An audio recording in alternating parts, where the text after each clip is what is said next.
Hola, mommy. Welcome to day 24, I think, of Solid 100 Daily Build. Hey, listen, today we're going to be talking about my favorite thing in the world, red flags. You know what I'm saying? This is very, very necessary. Sometimes the biggest red flag isn't what they said. It's what your spirit has been trying to warn you about the whole time. Do you know how many times we pray for signs while ignoring the red flags that God has already showed us? Why? Why do we do that? Why? Is it because we're in the flesh? Is it because we're trying to justify something? Because we're trying to make ourselves temporarily feel good about a situation? And really, those situations, there can be a lot of eternal consequence. There can be consequences in the natural, of all kinds of consequences. And I want to try and help you avoid that today. So listen. In the 3 years that I have been single, I have encountered, I'm not saying I've been around the block. I'm not in the streets like that. But I had my share of red flags in friendships, situations, advice, and potential suitors, lovers. You know what I'm saying? So I want to make sure that you are prepared. Make sure that you heed to that red flag that the Holy Spirit is telling you. That's why they say, I felt in my gut. I felt in my spirit, because that's where your spirit is, in your gut. And so you've got to heed to it the first time. Let me tell you, I lost years of my life because I didn't heed to the red flags. I didn't listen. There have been situations and friendships that I had tried to cultivate. I tried to force. That's what it is. We're trying to force something that shouldn't be for us. And then we're like, dang, why didn't I see the red flag coming? Do you know? Okay, this is a great example. I was watching, what's that movie with Blake Lively and Justin Baldoni? Endless. They just went to court. They had like this whole scandal, this whole mess that Blake, está loca, esa tipa está loca. Apparently, allegedly, that's what the media, whatever the media tells us is what we have to believe, apparently. This ends with us. Okay. So it's unfortunate because these actors are so good, but they're like, in real life, they seem like que son una locura. Like, they're like, what are you guys doing? And her acting is amazing. It's amazing.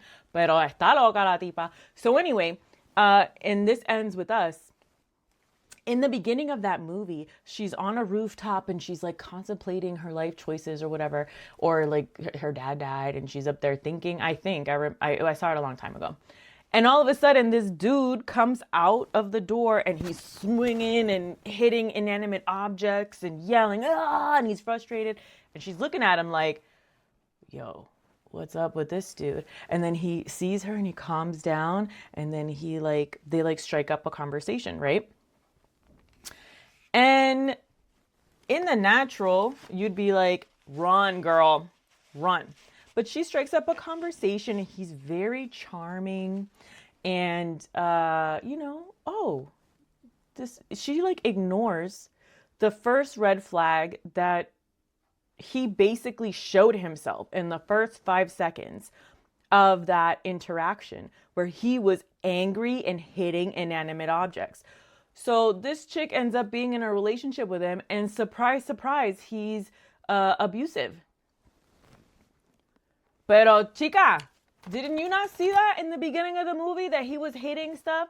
That's what I'm saying, is for some reason we justify maybe they'll change, or I'm going to overlook that. Overlooking that or justifying that is going to come up later. So heed to the warning early on. When it comes to red flags in lovers or like in potential suitors, you've got to be very observant and then take a mental note, because even if you're a man or a woman, it doesn't matter. If you're trying to if you're trying to pursue a woman, same goes. You need to observe her. You need to observe him very carefully. Do their words match up with their actions? There was a guy who was trying to talk to me who was like, oh, I've never felt this way before, blah, blah, blah, blah, blah, blah.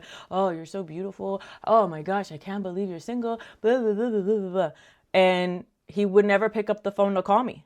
And I would make excuses for him because he'd be like, I'm super busy. Like, I'm just not in the mind frame of relationship. But our relationship was all via text. Como una, like a moron. And everyone was like, hello, hello. This man doesn't even like doesn't do the bare minimum of picking up the phone to call. And in my mind, I made the justification, oh, his mom died, or, oh, he's just going, like, he's super busy, doesn't have time to get on the phone. Red flag. Another red flag is, when I listened, this dude was an amazing conversationalist. Probably some of the best conversation I've had in my entire life. And it hooked me.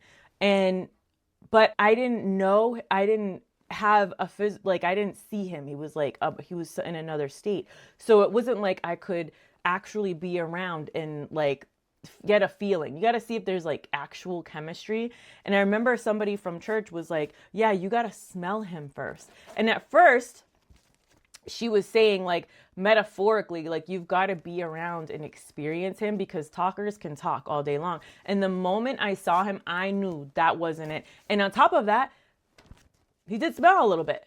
So like red flag. And I knew, and I had asked the Lord, is this it? And you can, if you're not in the spirit, you can easily confuse what you want or what feels good with God's will for your life. If you are not in the word and you are not doing the things that require you to build your spirit and to build your relationship with God, your flesh and your mind and your will and your emotions will supersede or will block any spiritual talk or any spiritual download that you get from the Lord, because your dopamine is like, woo, this is great. This is amazing. This is what the Lord wants. This is the best stuff in my life, the best conversation. And you can end up making excuses for this person. So one of the things too that I realized with this person was like, yeah, I'm gonna, like, he had these big grand, he had this this is not me. This is not me venting. I'm just telling you, be careful. You need to head to the red flags. He had these grandiose ideas and these projects, but then he was like, I can't pay rent next month. And I'm like, that doesn't mesh. It doesn't mix well. So like if you in your spirit logically, if you're like, that math doesn't make sense, and in your spirit you're getting a check, and the first time, get it checked. Make sure you're like, that ain't it, because it's going to magnify later in your life. Signs to watch out for: lack of honesty or consistency, control. I hate to use the word narcissism. Narcissism is just a form of selfishness. Disrespect disguised as jokes. Bro, that passive aggressive behavior. Another passive aggressive behavior that I absolutely hate in any relationship is posting stuff without tagging. Like you're posting and you're being like, oh, this, don't you hate this? Ha ha ha ha. And you're posting about maybe a particular friend. And instead of being an adult and picking up the phone and having a conversation, I'll never forget this one guy I was friends with made a post, like he video recorded himself, and he's older, like he's part of like before my generation. He recorded himself. He was like, this generation is effed because I just saw a mother, and she had a baby and the baby wasn't strapped into the car seat and she hit my car. And I was like, what are you doing? And she was just like frazzled. And then she just sped off. This generation doesn't know anything about raising kids. And I sent him a message, said, did you call the police? Because that's neglect. And he was like, no. And I'm like, so you came on here to if you have kids in the car, cover it. You came on here to bitch about something that happened, but you did nothing for the well-being of the child. You came on here for the clicks and the likes and for people to be like, oh yeah, for people to agree with you, because you're in your own echo chamber right now. All your stuff is private. Well, All your stuff is private. And so you came on here so that people could be like, yeah, you're right. This generation. So you could feel good about yourself, but you did nothing about that situation. Am I understanding that correctly? People that go on there passive aggressive and then they're having, they're just like not going directly towards the person and having a conversation. What kind of pansy are you that you can't go directly to the person you have a problem with, but you go online so that people can make you feel good about feeling bad? Are you in? No. Red flag. No, absolutely not.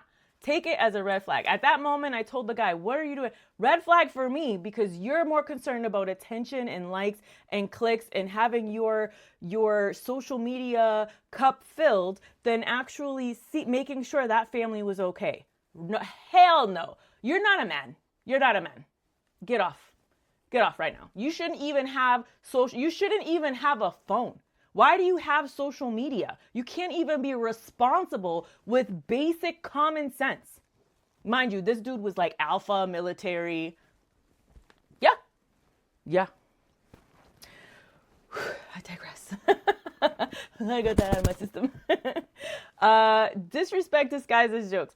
They pull away from God. They pull you away from God instead of closer. That's a huge red flag. No accountability or emotional maturity. What I just say? Exactly.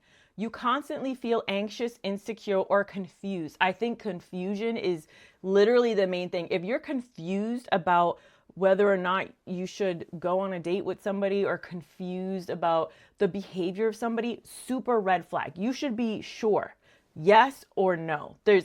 Satan is the author of confusion. Love is patient. Love is kind. 1 Corinthians 13:4-7. If there's none of that, forget it, bro. Can two walk together unless they agree? Amos 3:3. Love should not constantly cost you your peace, identity, standards, or relationship with God. Look, I understand. Look, I saw this post that said, doesn't it feel like that you took the last, if you were married in the 2000s or the 90s, and it's like, doesn't it feel like you took the last chopper out from Nam in the relationship?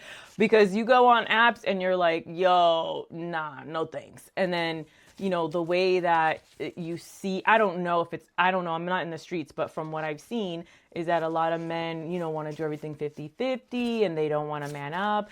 And it's just like, and then people are settling. And I've been there. I've done that where I've settled a lot of my convictions and what I wanted to do with my life. And I settled because I didn't think all the fish in the sea are disappearing. And I got to take what I can get. It'll cost you, bro. Mejor que estés sola que mal acompañada. You know what that means? Like, it's better for you to be alone than to be with somebody you shouldn't be with. Russell Johnson says, it's better for you to be alone than for you to wish you were alone. So, the rush of having somebody by your side is exhilarating, and somebody, who to love on you, and somebody to kind of take the financial pressure off. Mommy, let me tell you, it's not all roses. Even if it's a perfect relationship and God, it sends you the man that is for you, you still have to work at the relationship. It's not going to be a cakewalk. Okay. So that discernment really is protection. It's like that red flag is going off early, and it's a protection for you. When it comes to friendships, one of the things that I've noticed is asking. I've never really asked God for the correct friendships until later in life, and thank God, because I wasted a lot of time trying to cultivate friendships or trying to force them for people who didn't really want to be friends with me. And when I was in Massachusetts, I remember going to a friend's house for a potluck, and I was just getting to know, this new church environment when I was up there. And, I'm getting to know people, and I sit down with the women, the men were outside, and the first thing I hear from one of the women, I didn't really know her, is her gossiping about somebody else in the church. Okay. So I already know not to hang with this chick. I don't want to be around that. I don't want to, if my hair is like crazy, you're on YouTube, my hair is crazy, and I'm like talking, it's because my camera is I'm not watching myself most of the time. Yeah. So I want to make sure that these friendships that I have cultivated are from God. I don't want to be around that. And if you're talking about them, you're most likely going to be talking about me. So I went outside where all the guys were. Sorry, but like all y'all are gossiping. So I don't want to be a part of that. So I went outside and the men were talking about the goodness of God and how God has transformed their lives. And I was like, thank God, because I don't want to be sitting here with these chicks talking about God. I'm not I didn't cultivate a friendship with some of them because I'm like, I don't want anything to do with you. They only call you when they need something. They compete instead of support. Like if you always have somebody that kind of one-ups you every single time, that's not a friendship that you'll want to cultivate. They mock you for your healing and your growth. They'll mock your growth. That's more so early on, I feel like, when you become a Christian and like you start to realize like which friends you should really have around. You feel emotionally drained after being around them. Oh my gosh. Bro, like being on the phone for 4 hours and you're just going on and on and on about something that happened back in the day is draining, and you're wasting your attention and your time. Make sure that your friendships are the kind of friendships that are like, you pick up, even if it's been like a month, and you pick up where you guys left off and nobody's offended. It's like that. Like those are the friendships that you're going to want. They tempt you back into old habits. So they're tempting you back into, it doesn't have to be, it could be a godly relationship, but then all of a sudden, like she feels tempted to bring you back. Hey, listen, let's just go get a Moscow Mule. Honestly, like, let's just go do that. And, I need a drink. Couldn't you use a drink? And you're like, nah, I don't drink anymore. You know this. Why? For what? Bad company corrupts good character. 1 Corinthians 15:33. Walk with the wise and become wise. Some friendships are assignments and some are distractions. Not everybody can go where God is taking you. Situations. When you're in a situation, I remember I was in a new church, again, in Massachusetts, and I started to serve there. And, when you're in any new environment, it seems exciting and fresh and new. Even when you're like at a new job, it doesn't have to be church. But then you really get to know like the people there. You get to know the morale. You get to know the environment. And then all of a sudden you're like, you get like an ick. Ugh, I don't want to be a part of this. And I remember that church I really liked, but then when I became part of like starting to get to know the team and the serving team and starting to spend more time there, I was kind of like, there's drama everywhere you go. And if you think that all the churches are going to be perfect, just don't go, because there's people there. People are going to people. And so you have to go there with the mindset of, I'm going to grow my spirit there and I'm going to grow. And just in general there, I'm not there to judge what anybody else is doing. I'm not there to do whatever. And I wanted to protect that.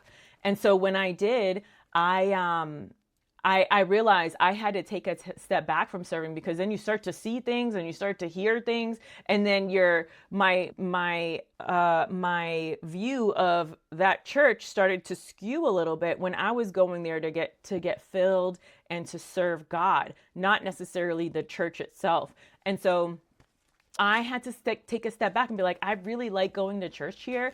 I don't want to loathe coming here every day, because I have to pay attention or I'm exposed to the drama that's happening in-house, if that makes sense. And so I had to remove myself from that church and then just attend and serve every now and then, but not really be involved in the ins and outs of the operation of the church, because it was causing me stress. There was disorder. It was compromising gossip. Like I didn't want to gossip, and people were gossiping to me.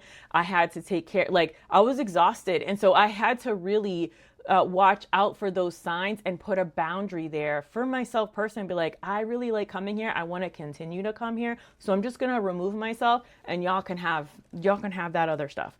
It's not about, oh, I can't believe this is happening in the church, and get mad and upset and leave the church. It doesn't make any sense, bro. That happens everywhere. It could be your job. It could be a T-ball organization. It could be anywhere. Anything that you're a part of, when you get to know the ins and outs of it, you realize that there's people there and they're broken too. And so you have to really be like, all right, why am I really here? And set your boundaries so that you can continue to enjoy going.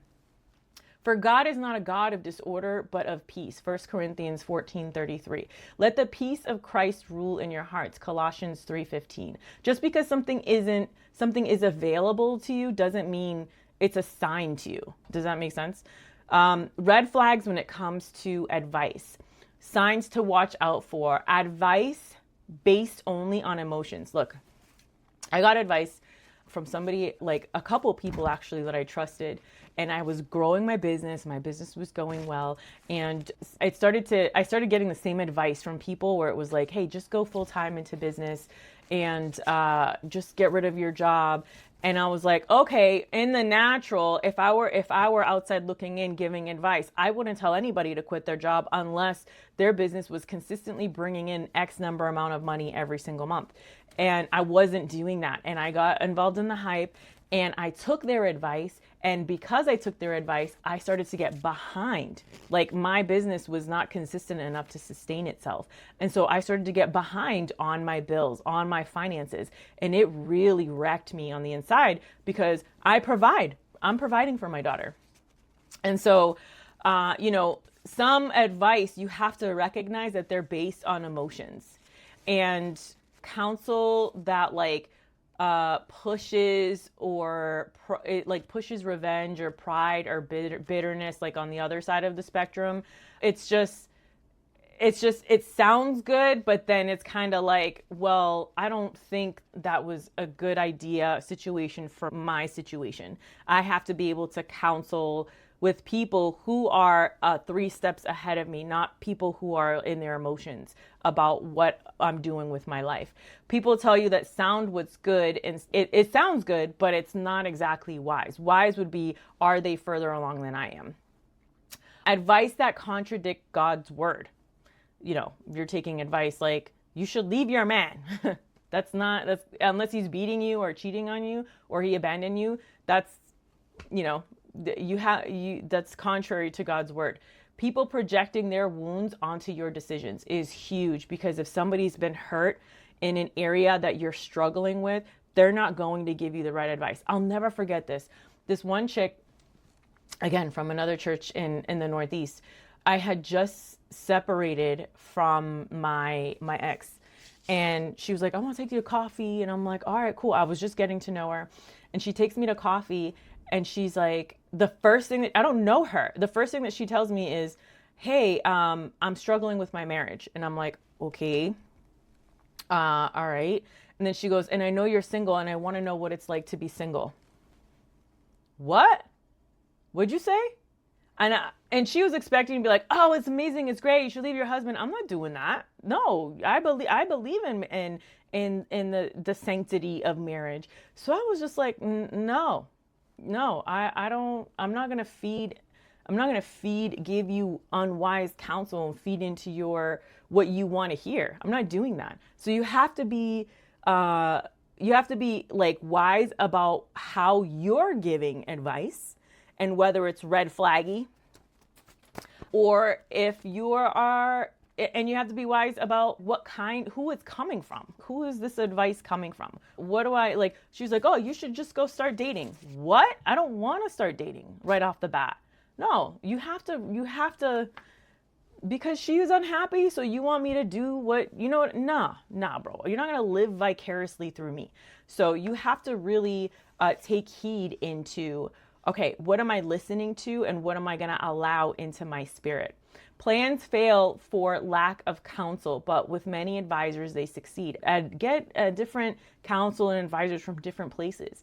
Proverbs 15:22. Test everything and hold fast to what is good. 1 Thessalonians 5:29.